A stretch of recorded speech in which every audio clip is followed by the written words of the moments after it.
Okay, so let's finalize our look. So to finalize this look, I want to add a final animation here at the end. I want to select this twist layer and parent to this circle.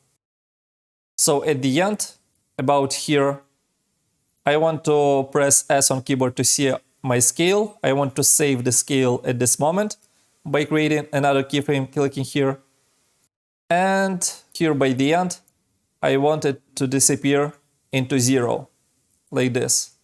So I want to select this keyframe and also make it start slow and then just disappear.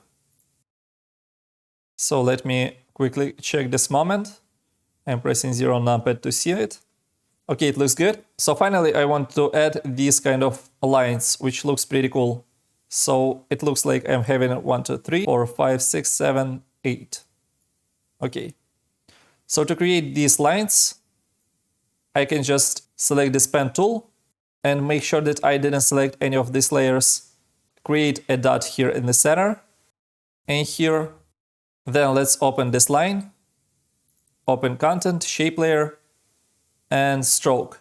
Let's make it the stroke width a lot smaller, maybe like 9.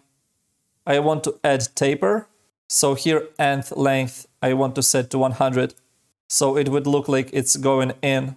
And this time to animate it, I want to use path because we've used trim path a bunch and I didn't show you another way how you can animate it.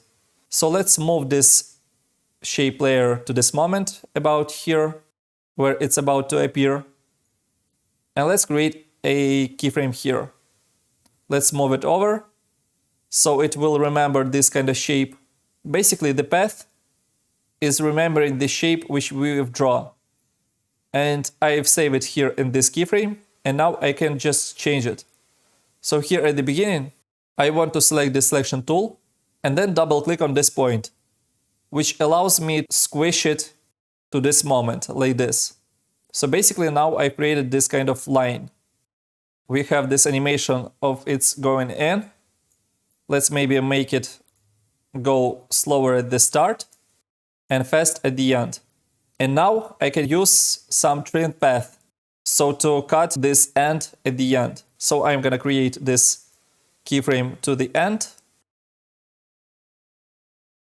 And set it to 0, which basically will create this kind of animation. We can even set at the same time. And let's also copy this kind of animation. I have this pretty cool effect. And if I'm gonna set it a bit later, this effect will stay longer. I want to change this color to maybe more like a bluish one. We can use some dashes and gaps. So dashes I want to be bigger and gaps I will not change. And finally, the last technique which we've used as always to duplicate shape layer by pressing Ctrl D, go to the stroke, change it to the white, make it bigger, as well as change this opacity so we would have this outline, maybe to 12. As always, we want to change it to the round cap. In shape layer 1, stroke, line cap, we want to change to round cap, so it would be nicer. And we can apply this repeat effect, which we already used once. Add 8 copies. Let's go to transform and not copy in the position. We will copy in rotation. Let's set it to 45 degrees. And this is basically how you can get this kind of cool effect at the end. And to adjust this effect, we can press U on keyboard. I think it looks fun. Maybe we can just play with the shape, with the stroke, and with the dashes. I want to see more of them. And let's time it well. So basically, we want to have them a bit sooner, so it will synchronize with our animation here.